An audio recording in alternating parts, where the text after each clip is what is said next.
An Ebert review, Al Pacino, Alec Baldwin, and Jack Lemmon as cutthroat salesmen in Glengarry Glen. Comic Billy Crystal struggles to hit the big time in Mr. Saturday Night. And Daniel Day-Lewis stars in the frontier saga, The Last of the Mohicans.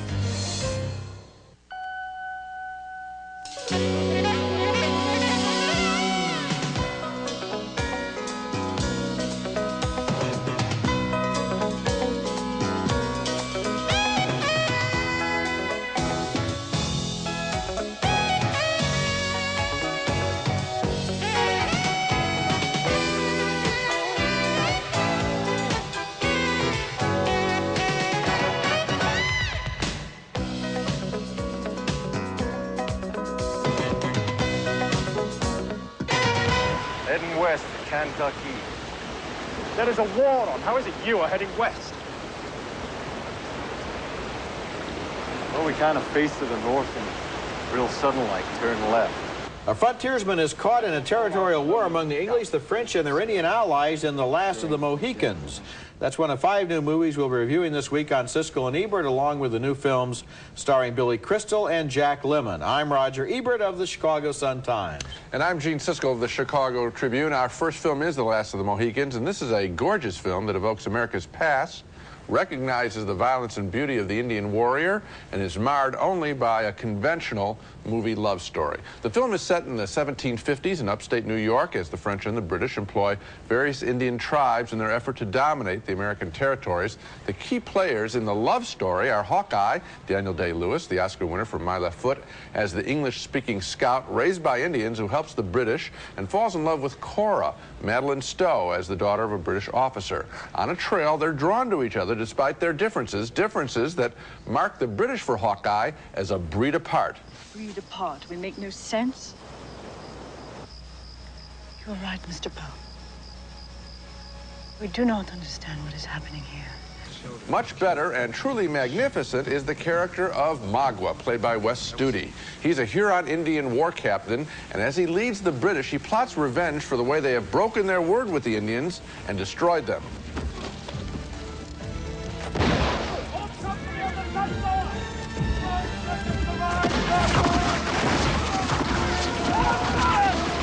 Back to the corny and the beautiful. In a lovely but overblown scene, Hawkeye takes leave of Cora, vowing as the vengeful Huron Indians approach that he will catch up with Cora sometime, somewhere. Stay alive, no matter what occurs. I will find you. Great Spirit and the maker of all life. As the film concludes, we get a single scene that encapsulates the strength and the weakness of this movie. The couple in love stands together with an Indian warrior. He's played by Indian activist Russell Means, and we can't take our eyes off him. Tell them to be patient and ask death for speed. For they are all there, but one. I, Chingachgook, last of the Mohicans. He seems real. The lovers seem made up. But he lingers in our mind. I felt great sorrow looking at him, sad that his breed was wiped out. He isn't a movie Indian. He seems more real than the cuddly Indians of even a fine film like Dances with Wolves. He and the warrior Magua are part of our American heritage, and The Last of the Mohicans made me feel a real kinship with them, and on that basis, I recommend the film. I liked the movie for some of the same reasons you did, and I disliked it for exactly the same reason, which is that corny love story. This movie is based on a 1936 movie, The Last of the Mohicans, with Randolph Scott, which was the first movie-going experience that director Michael Mann can remember, and I think that he remembered it all too well, because it's that Saturday matinee feeling that keeps undermining the real qualities of this film. And I do not agree with you that the Indians here are particularly more meaningful than the Indians in Dances with Wolves. I also don't feel that the decor and the set decorations and the way that the Indians are shown to live is nearly as authentic as in a movie from last year called Black Robe, which showed it as much grittier and down to earth and not so movie pretty as this film. Well, I thought that the natural landscape, there's a gorgeous shot of a bridge that opens the film. I'm sure you remember that shot, and I thought, boy, this takes me instantly back to that time, which is not that long ago, really, in terms of world history, part of our country. And I did feel for the culture there. I felt that he was at least honest in terms of the violence. Sometimes that's kind of sugar-coated. That's what I meant by Dances with Wolves. Now see, when you talk about the violence here, it's more like conventional movie violence, where people jump out of the woods and shoot each other. If you remember Black Row, which was not a movie that I particularly I liked it. I'm surprised. You liked it more than I did. A lot more. Remember, it was like, you know, hard instruments against flesh and bone. It was real violence rather than this more colorful. You know, the scalping, Roger's pretty rough in this picture, so I think that's an example of. Well, in other words, I'm recommending it, but not necessarily at the high level of praise that you're giving it. No, well, okay, I think actually we're pretty close. But we know the weakness, we know the strength. Okay, next movie. Our next movie is Innocent Blood, a cross between a vampire movie and a gangster movie, and not a very good example of either one. The movie is narrated by Marie, a lonely and hungry vampire who lives in Pittsburgh and rejoices when a gang war breaks out because now she can dine on the blood of gangsters and disguise her killings to look like mob assassinations. The only problem is her method of operation leaves behind a lot of clues. The vampire is played by the intriguing French actress Anne Pariot, and her voiceover narration sets a tone that establishes her character in only a few words. He felt promising, but his eyes were sad. Anthony LaPaglia plays the cop who begins to suspect that the murder epidemic may have a supernatural origin. The only reason he's still alive at the end of this scene is she's falling in love with him. You are under arrest. Stay away from me or kill you! Robert Loggia stars as the mob boss who is first to discover that for a criminal, it might actually be advantageous to be already dead. After all, then how can anybody kill you? You really whacked me. But there ain't no blood. The big payoff in the movie is when the gangsters become vampires, and that is an intriguing idea, but Innocent Blood doesn't do very much with it. The gangsters stand around with silly grins looking like happy vampires and biting the throats of new recruits, while countless story possibilities are wasted. In fact, this whole movie seemed like good ideas thrown away on a careless script. Nothing adds up to very much, although I did enjoy Anne Pariot's performance as the vampire. You might remember her from that really good French film of a couple of years ago, La Femme Nikita. And once again, this time, she's tough and winsome at the same time, able to commit violence while always looking vaguely innocent. Yeah, I think they really blew it. This is director John Landis, the Blues Brothers, Animal House. I think that he's a pretty good action director, but I think it's... The slapstick comedy really doesn't work here. Yeah. The most exciting part is Anne Pariot in some very erotic scenes. I thought if they had just made an erotic vampire movie with her and LaPaglia, they have chemistry when they're, I mean, obviously she's naked part of the time, so it's pleasing to look at. The point is, I think that if they had focused on that element of the film, it could have had an explosively good picture. Are you familiar with some of the vampire novels by Anne Rice? Not at all. Set down in New Orleans. I know the names. That kind of feeling that she has in her books was captured in the best scenes in this movie. And then you have other scenes where Landis will throw away the whole reality of a scene just to get an obvious gag or some kind of a movie in-joke, as if his friends can enjoy it at a screening somewhere, and so that the reality is constantly being violated. The only scenes that work are between the two of them. Coming up next, Billy Crystal directs his first movie, a bittersweet comedy about a show business veteran known as Mr. Saturday Night. Is that a toupee? No, well, I, for one, was fooled. Buddy, young fanatic of the universe. He knows all of your routines. He worships you. So? So he's casting a picture. There's a big part. The character is named Buddy. He wrote it to be you, but he thought you were dead. Wait, I'm not? That's Billy Crystal, of course, made up as an old stand-up comic known as Mr. Saturday Night, a film that is better in its bitter moments than in its sweet ones. Crystal plays the character of Buddy Young Jr., a Jewish force-belt comic who loves nothing more than getting a laugh as he tells a young woman he's drawn to, Julie Warner, looking more grown-up than she did in Doc Hollywood. Boom, and I got them. They're mine. They can't take any more. It's the best feeling in the world.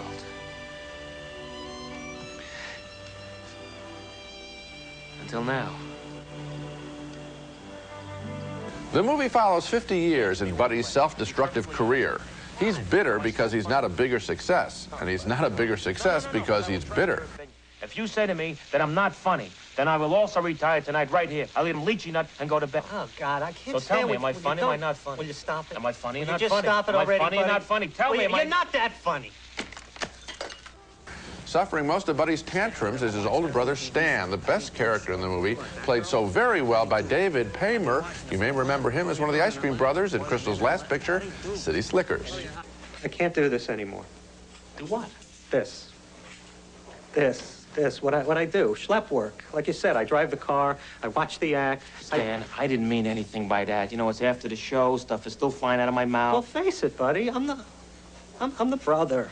There's the real love story in the movie, the surprise in a familiar plot about comics who are laughing on the outside and crying on the inside. Intended or not, what I took away from this movie is that there are some things more important than show business success, and among them is brotherly love. Sometimes the film goes soft and we're not sure why we're supposed to care about Buddy, and in those scenes I would have preferred a more contemporary piece about successful young comics today, a world that Billy Crystal, I'm sure, knows a lot about. But then David Paymer came on the screen and the brothers story sold me on Mr. Saturday Night. A marginal thumbs up for me. I liked it too, and I like just what you did, the relationship between these two brothers, yes. And then also the agent and the wife. I mean, here's a man who doesn't really deserve the quality of support he gets from the people in his life. The one flaw that I found in the film was that it has to have the obligatory happy ending. Yes, that was... And you know, every comic who comes across as tough, like Don Rickles at the end of his act, he sings, "I'm a nice guy, I didn't really mean it." This movie at the end, Buddy Young Jr. basically is saying, "I'm a nice guy, I didn't really mean it." He has a change of heart at the age of 70. Somebody gives him one line and suddenly he realizes he should be nice. I think by the time you're 70, it's time to at least stick to your guns and go out as the same SOB you were all along. I don't think, I don't think too many people change at 70. Yes, a tougher, darker film would have been better, but this David Paymer performance is real special. Yes, it is. Real special. And a big surprise. When we come back, Jack Lemmon, Al Pacino, and other big stars as desperate salesmen in Glengarry Glen Ross. When I talk to the police, I get nervous. You know who doesn't? Who? Thieves. It's a Cadillac Eldorado. Anybody want to see second prize? Second prize, a set of steak knives. Third prize is you're fired. Alec Baldwin is the hotshot from downtown there, using a carrot and a stick on a room full of desperate real estate salesmen who are trying to unload worthless property that nobody seems even slightly interested in buying. And their despair is at the heart of Glengarry Glen Ross, an inspired new movie with great performances and a screenplay of lacerating anger by playwright David Mamet. One of the salesmen is played by Jack Lemmon, who was once a great salesman, but is now broke and humiliated and without any hope until he lands a sale and convinces himself that maybe he has a chance at that Cadillac. Rick, 8 units Mountain View. Sold 8 Mountain. You bet your ass. Who wants to go to lunch, huh? Who wants to go to lunch? I'm buying it. Lemmon is terrific in this movie. And how did he sign those prospects? He explains his techniques to another salesman, played by Al Pacino. Know what I did? I locked on them. I locked all on them. Nothing on me. On them. And oh, God, I am holding my last thought. Now is the time. Meanwhile, speculation centers around a group of names called leads that the salesmen have convinced themselves are hot prospects. Like anything else, it seems to me, that is negotiable, a guy could sell them. How do you know he buy them? Because I worked for him. You didn't talk to him? No. What do you mean? Did I talk to him about this? Yeah. Are you just talking about this, or were you just talking about it? Yeah, we're just speaking about it. Speaking about it as an idea? Yes. We're not actually talking about it? No. Talking about it as a... No. As a robbery. As a robbery? No. The title of Glengarry Glen Ross is inspired by 2 mythical real estate developments that these guys are trying to move, and the play was a great success on the stage in the mid-1980s when times were good. Now, when the economy is not so hot, it plays even better. It's rare to see ensemble acting on this scale and with this skill in a movie because every one of the actors is at the top of his form, and Jack Lemmon has a scene here where he goes out in the rain and knocks on a prospect's door, and this guy doesn't want to buy any real estate, and it's one of the best single scenes this great actor has ever appeared in. Of course, the Mamet dialogue is filled with 4-letter words. It always is. You've got to bleep every other word in some scenes, but here the words are like music or like punctuation, and they really work. I like the film a lot. I loved the play. This is one of my favorite plays, and I think there are times when I heard the words and the action seemed a little stagey for me, but at the same time, at the end of this, I was so wired up that I took some notes, and one of the things I wrote down as I walked out of this movie is if a salesman were to call me in the next hour, I would have picked up the phone and shouted an obscenity into the phone and slammed it down at them because I was so pumped up. Okay, I'm empathetic toward their situation. If a salesman had called me, I might have even listened. Oh, no, I would not. Because I empathize with these guys. No. So I was, this thing got me tense. And I just, hated to see the manipulation there. I empathize a little bit with them, but they're trying to steal people's dreams. No, see, we both like this movie, and we saw a different movie, because what I sympathize with was that here are guys who are broke. Of course. Lemon has his wife in the hospital. The others can't put food on the table. They can't feed their families. They've got worthless leads. They're on the phone calling people that don't want to hear from them. It's pathetic. It is pathetic. It's the situation that people are in because they need money to support themselves, so I didn't hate them. I felt sorry for them. I felt sorrier for their victims than I felt for them. on stage, I think I had more of your reaction. In this film, I didn't like them. I'll tell you, who I thought the best performance was? I know Jack Lemmon's getting all the praise. I thought Ed Harris was the most credible salesman of them all, and in some way, some of the most lost. He never had any glory. I think it'd be real hard to pick the best performance in this movie. They are so good. They're all pretty good, including Harris. Coming up next, the self-destructive lives of New Yorkers living on the edge in bars and cars. Laws of gravity. Are you stealing cars again? Right. I borrowed this. He borrowed it. He borrowed this. You gotta have a look at it. Our next film is a New York street scene story called Laws of Gravity, and this movie is receiving quite a buzz, in part because it was shot in only 12 days, about a fifth as long as most Hollywood movies, on a budget of, get this, only $38,000, which is less than the cost of a single day of shooting a Hollywood film. Okay, that's nice publicity for director Nick Gomez, but is Laws of Gravity any good? Good, but not great, say I. It's more a collection of scenes with some very good unknown actors playing characters much like those in Martin Scorsese's Mean Streets. Street guys and women surviving on petty crime and macho posturing, leading inevitably to violent confrontations and death. Here are the four main players. Jimmy, played by Peter Green, the most responsible of the group, and John, Adam Trezzi, and Celia, Arabella Field, who live together but constantly fight. John is the screw-up wise guy of the crowd, cute but always trouble. However, this time it's Jimmy who has courted trouble, buying some handguns and bringing them into the house he shares with his wife, Denise, played by Edie Falco. Oh, baby, look, I'll put them away somewhere. No, you know what I was thinking? What? I was thinking that we should have Mr. McGonagall come over and take a look at these things, right? Shut up. He'll tell us more about them or something, right? Yeah. It's not like it's, violating your probation having these sitting here in the house, right? I don't know, babe. Why don't we call him on the phone? Yeah, and we'll we should call him. Another good ensemble scene is when the boys meet up with two petty criminals, a scary small guy named Frankie, just out of jail, always ready to fight, well played by Paul Schultz, and a big lug named Sal, played by Saul Stein. You still got busted together, right? Not really. What do you say? Hey, you share the same cell there? Hey, in fact, that guy's the uncle of my sister-in-law. Who's that? Eddie Dombowski. Eddie? He says you ratted him out. What? Laws of Gravity is more a film of moments than anything else, circumscribing a group of people who are ruthless and self-destructive.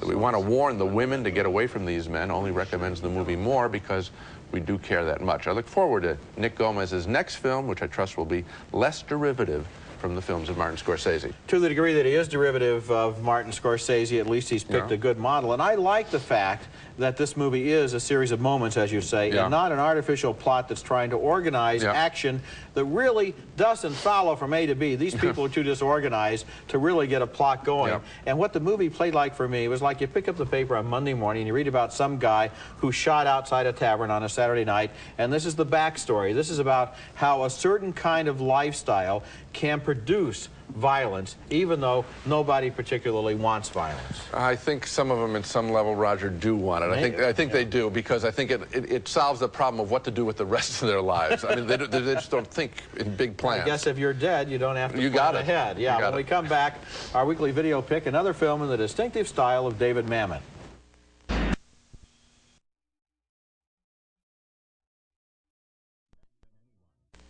And now it's time for our weekly video pick, and my recommendation is Homicide, a 1991 film written and directed by David Mamet, whose play Glengarry Glen Ross has been made into one of the best new films. Homicide stars Joe Mantegna, one of Mamet's favorite actors, as a weary and cynical Jewish policeman who gets called into a case he should care about, but doesn't. I got a call downtown. The Jewish guys, they got this clout. The doctor wants you. You were there. You're his people. You're on the case. I'm his people? I thought I was your people, Lou. The first hour of this movie has some dialogue passages in it as well written as anything I've ever heard from the screen. Then the plot takes over and the movie loses some of its energy, but Homicide is a small masterpiece of tough talk, and I recommend you watch it on home video. Now let's take another look at the movies we reviewed this week. We both voted thumbs up for The Last of the Mohicans, but we like the Indian story more than the love story. 2 thumbs down for the vampire picture Innocent Blood, although we agree that Ann Perio and Anthony LaPaglia have an intriguing relationship here. 2 marginal thumbs up for Mr. Saturday Night, with Billy Crystal as a comic who always thinks he's funny but isn't always right. David Paymer is terrific as the brother. 2 enthusiastic thumbs up for Glengarry Glen Ross, with great performances right across the board. And we also like the performances in Laws of Gravity, a slice of life from the streets of New York. So, Glengarry Glen Ross in a fairly good week. You bet, and I think that of all the performances, David Paymer is the big surprise, along with the whole cast, the new cast of Laws of Gravity. That's it for this week. Next time, we'll be back with more big new fall movies, including Hero, starring Dustin Hoffman, Gina Davis, and Andy Garcia, and a comedy about heroism and the media, and also Mr. Baseball with Tom Selleck as an American player in Japan. That's next week, and until then, the balcony is closed. They're cooler and fresher than ever. New sugar-free Velements in breathtaking flavors. Cool refreshment Velements. New Blue Ultra 5, the longest-lasting automatic toilet bowl cleaner. Blue Ultra 5 cleans and freshens your bowl for up to 5 months. Brute, it captures everything that makes a man in one great scent. Brute, the essence of man. Stork Chocolate Reason. If you like chocolate, then you'll love Reason. Extra chewy chocolate caramels covered with a rich chocolate coating.